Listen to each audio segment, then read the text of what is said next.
9 meses del gobierno de Milei, ¿podemos relevar aciertos y errores? Sí, yo creo que ya es un tiempo. De hecho, me parece que una de las cosas que hoy le pasa al gobierno de Milei es que tiene pasado. Antes el pasado era de otros. Claro. Ahora el pasado ya es de Milei y de hecho empieza a aparecer en las encuestas que algunas cosas ya la sociedad se las atribuye a Milei. Para bien y para mal.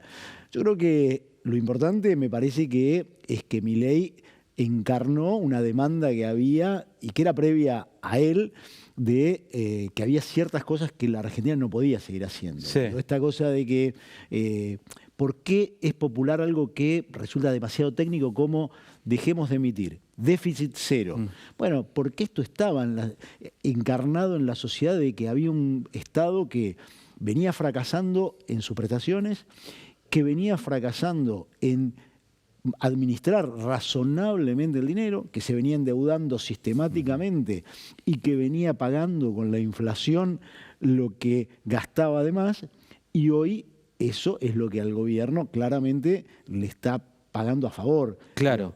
Ahora, ahí ya me diste varias definiciones. Una, es decir, ya es un gobierno que tiene pasado, ya le empiezo a facturar. Che, vos me dijiste esto, esto y lo otro. En las encuestas lo que empieza a aparecer es de quién es la responsabilidad de, por ejemplo, falta de trabajo. Sí. Y aparece Milei. Digo, antes lo que aparecía era Alberto Fernández, aparecía Macri, aparecía Cristina, hoy aparece Javier Milei. Ajá. Entonces, esas responsabilidades que la sociedad le atribuye, dice, bueno, está muy bien, sí, yo estoy satisfecho con la baja de la inflación, ahora hay algunas situaciones en las que yo estoy requiriendo que me dé soluciones. Claro. Y esas soluciones se están demorando.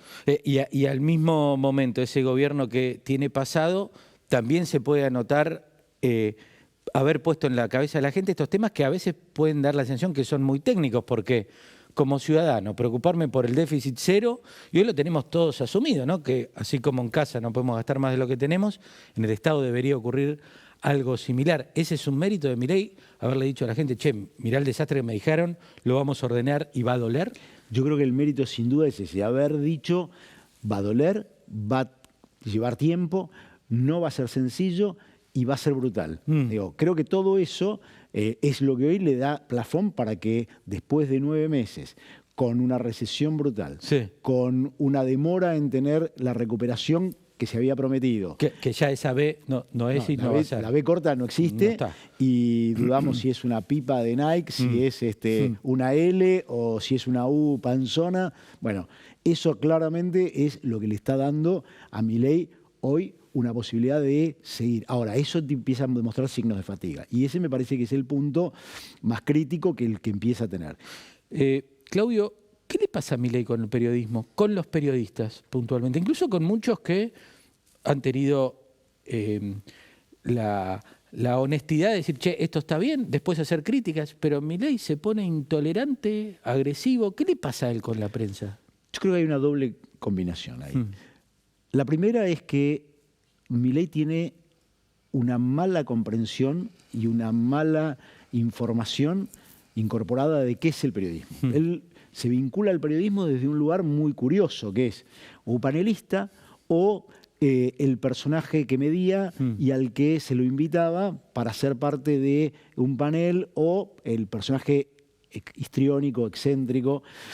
Ese es su vínculo con el periodismo. Sí. Y creyó que el periodismo, que lo tenía él como parte de un panel, en algunos casos amigos, en otros casos gente que coincidía ideológicamente, es el periodismo. Y él no entiende que el periodismo es otra cosa, que el periodismo es el control del poder, el periodismo es decir lo que al poder no le gusta que se diga.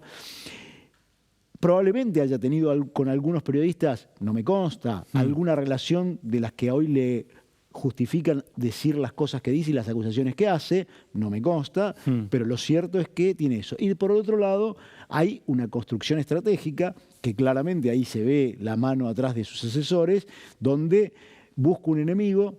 Y yo voy a contar una anécdota que es que alguna vez me dijo Néstor Kirchner, que fue cuando Néstor Kirchner empieza su gobierno, su primer crítica y su primer adversario mediático no era Clarín, era La Nación. Sí. Y entonces un día me acuerdo que voy a verlo a Alberto Fernández, jefe de gabinete, y entra Néstor, como solía hacer. Sí. Entonces me dice, vos sos de La Nación. Te quiero decir algo, yo con ustedes no tengo nada personal, lo mío es política.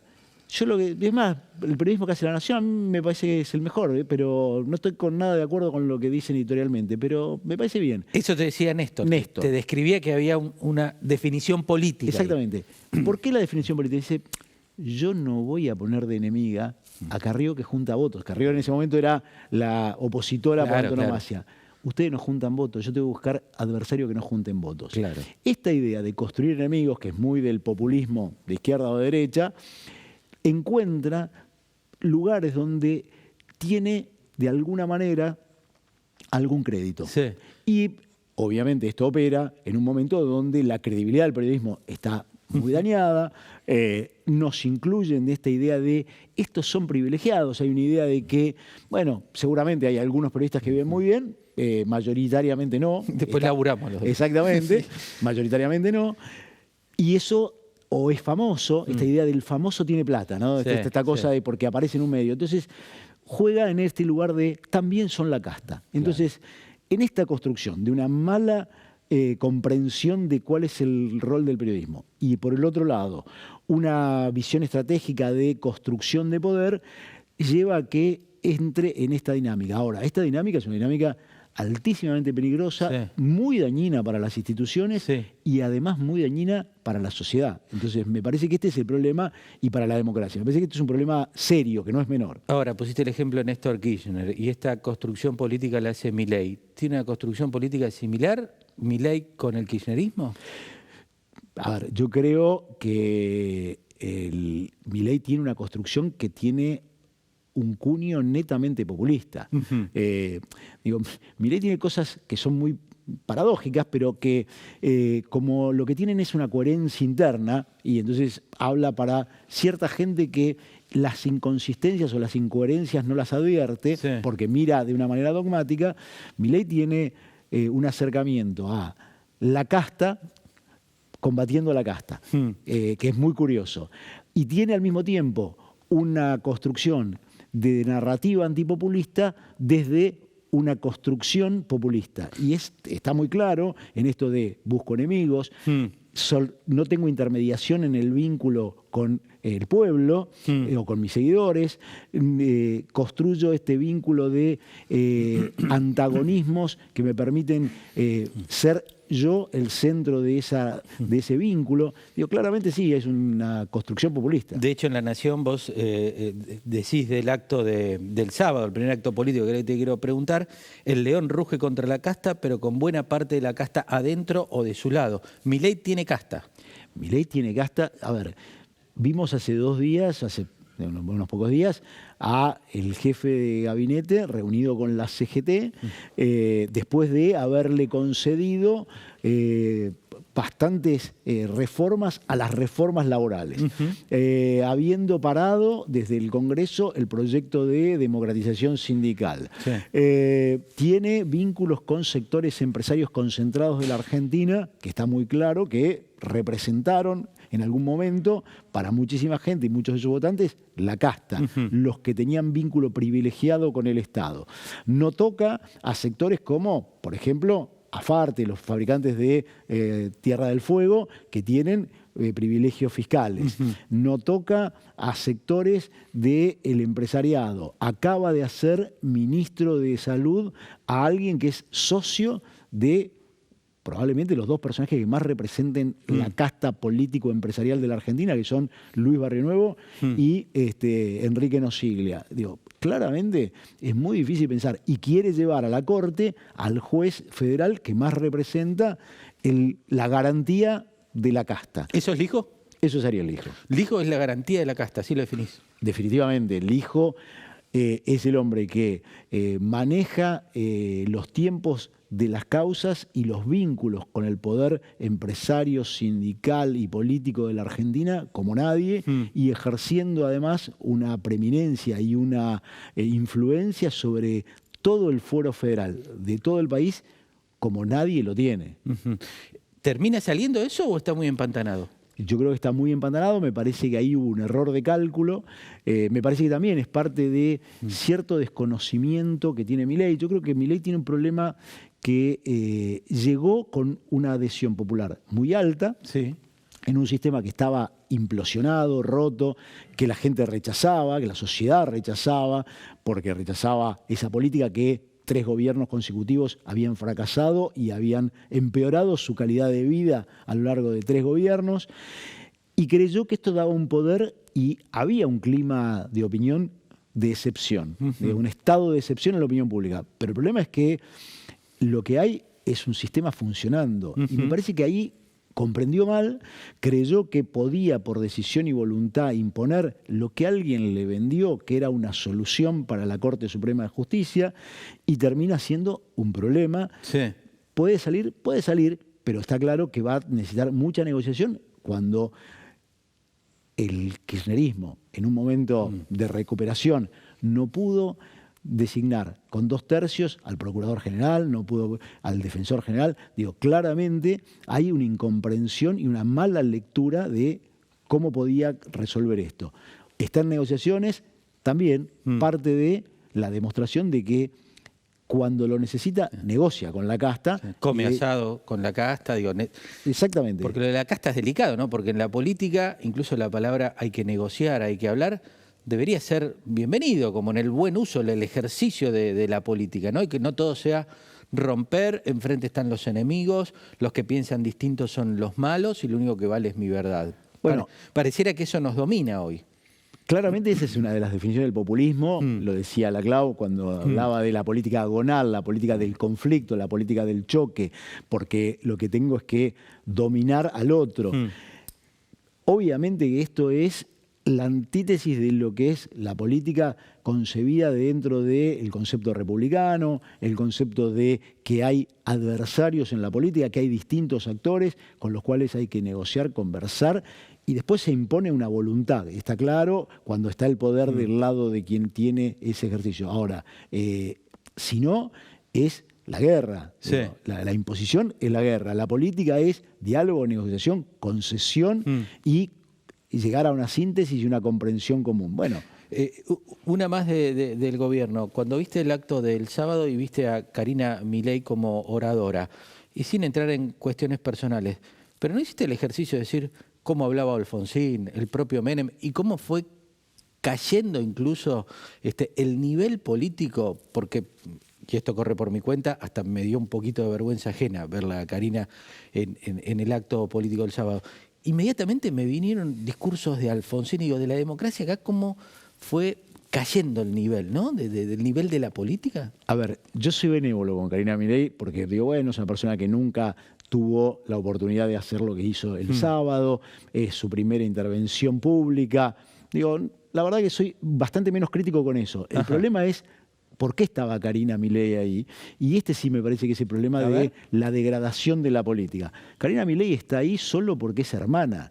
Digo, Alfonsín tenía un hermano que se llamaba Guillermo Alfonsín, pero que no ocupó ningún cargo político y electoral porque era el hermano. Carlos Menem tenía un hermano que se llamaba Eduardo Menem, Menem, que tenía una trayectoria política, no llegó porque era el hermano de Carlos Menem. Cristina Kirchner tenía una trayectoria política inclusive más conocida que la de su esposo Néstor. Claro. Digo, ahora lo que estamos teniendo acá es un emprendimiento familiar, claramente, que ni siquiera ha construido algo bastante más amplio, porque quienes comenzaron en esa construcción, muchos de esos ya ni siquiera están, han sido tirados por la ventana hasta de mala manera, y quien queda es la hermana. Digo, esto me parece que lo que nos habla es más de un sistema de dinastías monárquicas que de repúblicas democráticas. Y me parece que esto es preocupante. No que Karina Milei no tenga capacidad de oratoria, que no tenga expertise en política, que esté aprendiendo los rudimentos de la política. Digo, bueno, me parece que cualquiera le puede pasar. Ahora, lo que hay es sí un desarrollo, sí quien habla del mérito, y esto es bien paradójico, quien habla del mérito, ¿cierto?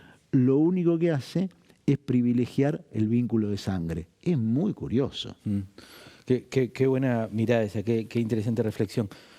Voy haciendo la transición y voy saliendo del gobierno para meterme en el PRO, en el peronismo, a ver qué está pasando. ¿Qué rol cumple hoy Patricia Bullrich para el gobierno y qué objetivo tiene con el PRO?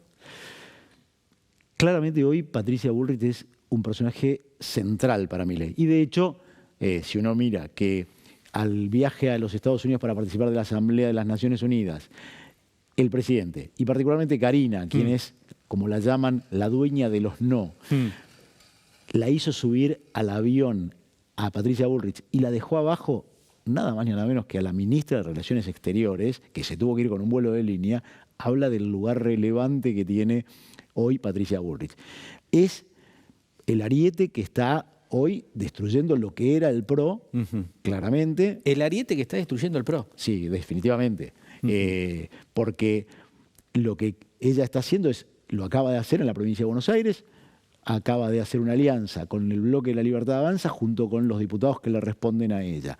Claramente lo que ella quiere es que el PRO, lo que era el PRO, termine fusionado dentro de la Libertad Avanza, es decir, subsumido dentro de la Libertad Avanza. No hay una sociedad de iguales, sino hay una sociedad de subordinación en todo caso y de diferencia asimétrica muy marcada de relaciones y de poderes.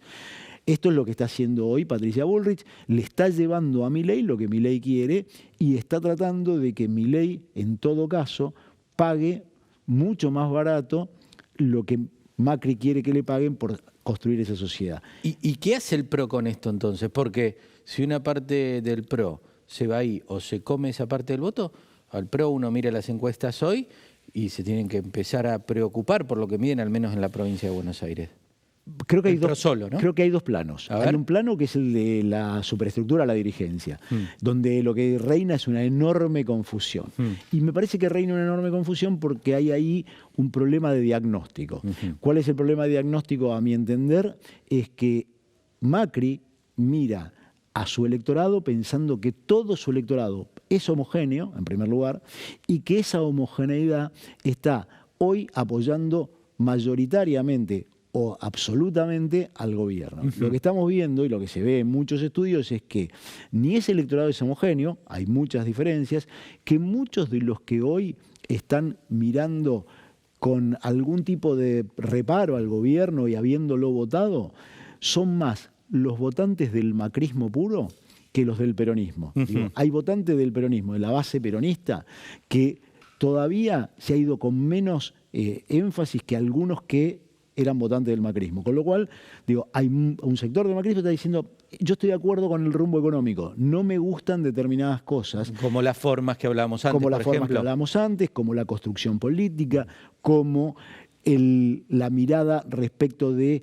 cuál es la matriz productiva y cómo me llevo yo con los sectores productivos, cómo me llevo yo con la opinión pública, cómo me llevo yo con el periodismo, cómo me llevo con los que critican. Esas cosas empiezan a generar un resquemor y una distancia. Bueno, me parece que ahí Macri lo que tiene es un tema que su diagnóstico es que hay un electorado homogéneo, que está todo con Milei y que si él no está con Milei pierde todo. Bueno, me parece que ahí hay una construcción, que además hay un tiempo por delante largo todavía hasta la elección, que lo va a obligar a revisar. Y lo está revisando, pero con mucha confusión interna y con este problema que es Patricia Bullrich captando de a uno a los que están dispuestos a pasarse a costa de nada, porque también por otro lado, Milei lo que les dice es, vengan y después vemos, no es que vengan porque este es el lugar que ustedes tienen, o se merecen. Y en eso incluso con intendentes también, ¿no? En esa cosecha. Bueno, conocés perfectamente eso y es muy notable,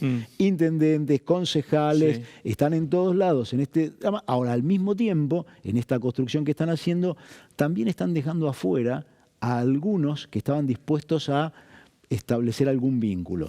Y eso me parece que también es parte de una discusión que va a tener la Libertad Avanza y va a tener el PRO, en qué lugar se ubica, porque en ese colectivo, como todos sabemos, no hay lugar para todos, sobre todo cuando el gobierno lo que quiere es que ese colectivo sea lo más variopinto posible para poder captar todo lo que tiene. Una idea que, increíblemente, Milei no sabía que era lo que era un partido cachol, un partido que abarca todo, hoy lo está ejerciendo desde la presidencia. Ahora, qué interesante y qué bien que nos describís todos. Ahora te dejo una más fácil, porque ya analizaste muy bien el gobierno, lo que está pasando con el PRO. El peronismo está todo mucho más ordenado, entonces, ¿no? Todo mucho más tranquilo, reapareció Cristina, ¿qué pasa con Kicillof? ¿Qué pasa ahí?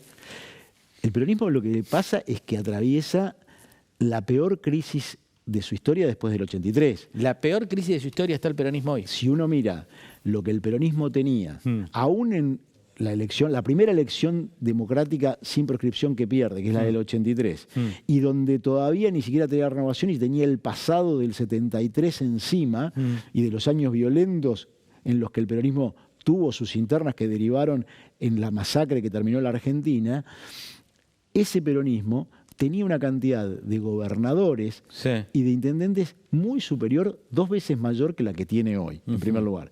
Nunca tuvo tan pocos gobernadores, nunca tuvo tan pocos intendentes, nunca estuvo tan fragmentado. Es un partido que hoy atraviesa una crisis que en algún punto se aparece a la del radicalismo del 2001. Te iba a preguntar, ¿puede terminar como el radicalismo? Yo creo que el peronismo tiene otras características. Tiene otra vocación de poder, tiene una plasticidad que al radicalismo le cuesta, tiene un arraigo emocional, y esto me parece que es un punto muy clave. El vínculo emocional que tiene el peronismo no lo construyó nadie en la Argentina. Y eso todavía sigue teniendo un arraigo y una relación, porque hay un vínculo cercano de pertenencia a un espacio y a un lugar. Y eso todavía el peronismo conserva una parte muy importante. Ahora, lo que pasa es que el peronismo lo que empieza a atravesar es este sistema de provincialización, donde cada gobernador tiene su propia situación, en general bastante cómoda, por otro lado, construye ese poder, lo blinda, no entra nadie ahí, y su vínculo es con el gobierno de turno. Después, muchos de ellos ni siquiera hoy tienen vocación, salvo Kicillof, de ir hacia una carrera nacional. A ver, ahí que lo nombraste, ¿le da a Kicillof? Kicillof lo que tiene es un problema que tiene que construir su propio lugar, y para construir su propio lugar, yo creo que Kicillof está en la situación más parecida que podemos ver a la de Horacio Rodríguez Larreta. ¿Por qué? Qué lío. Por 2 cosas. La primera es porque es el candidato cantado, mucho tiempo antes, 4 años antes. Entonces el candidato a presidente del peronismo o del kirchnerismo es Kicillof, primer punto. Segundo punto, porque tiene una jefa, como Horacio Rodríguez Larreta tenía un jefe. Y esa jefa quiere condicionar esa sucesión, quiere condicionar ese armado, lo hace, lo está ejerciendo. Fue a La Matanza sin avisarle al intendente de La Matanza. El acto de Cristina de La Matanza. No le avisó al intendente. No le avisó al intendente, bajó sola. Y además lo hizo cuando el gobernador estaba en México, que había ido para la asunción presidencial. Es decir, Cristina Kirchner se corporizó, la deidad se corporizó en el territorio cuando el obispo no estaba. Digo, para ponerlo en términos religiosos, porque hay mucho de religiosidad en esa construcción. Y lo que demuestra es que en el momento en el que Kicillof disputa poder interno con la Cámpora y con Máximo Kirchner en particular, ella, primero, blinda a Máximo Kirchner, blinda a la Cámpora y baja y oficia como el ancla y al mismo tiempo el tapón, que le pone límite a quien quiera emerger. Bueno, este me parece que es el enorme problema que tiene Kicillof, que además no tiene una capacidad de construcción política, no tiene una expertise en esa materia, y hoy no está construyendo su propio espacio y tampoco se anima a salir a enfrentar a Cristina Kirchner. Por eso creo que la analogía con Horacio Rodríguez Larreta es bastante adecuada. Es interesante. Claudio, gracias por la visita, un placer, un gusto escucharte y te seguimos leyendo en La Nación. Gracias, Mariano, a vos. Un placer estar acá. Nos vamos, volvemos en 7 días. Gracias por su compañía. Han sido muy amables.